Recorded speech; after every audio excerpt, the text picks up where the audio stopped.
পৃথিবীর দর্শকদের জানাতে চাচ্ছি, বিএনপির চেয়ারপারসন সাবেক প্রধানমন্ত্রী বেগম খালেদা জিয়ার শারীরিক অবস্থা স্থিতিশীল রয়েছে এবং এমন পরিস্থিতি থাকলে তার আরও উন্নতি সম্ভব বলে জানিয়েছেন তার ব্যক্তিগত চিকিৎসক ও বিএনপির স্থায়ী কমিটির সদস্য ডাক্তার AJM জাহিদ হোসেন।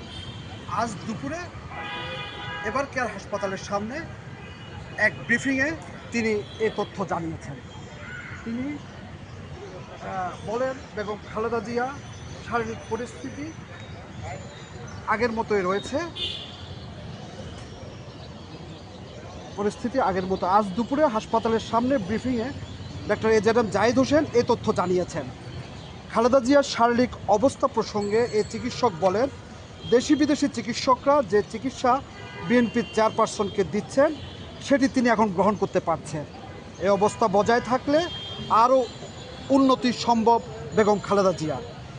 এদিকে বিএনপির ভারপ্রাপ্ত চেয়ারম্যান তারেক রহমান, পুত্রবধূ ডাক্তার জোবাইদা রহমান, সৈয়দা শর্মিলা রহমান সহ বেগম জিয়ার শারীরিক স্বাস্থ্যের সার্বক্ষণিক খবর নিচ্ছেন সবাই।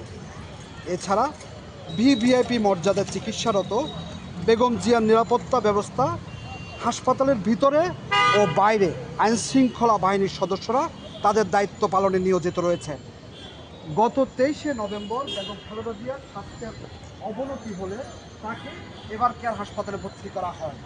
দেশি বিদেশি বিশেষজ্ঞদের সমন্বয়ে গঠিত চিকিৎসকদের অধীনে তার চিকিৎসা কার্যক্রম চলছে এবার কেয়ার হাসপাতালে।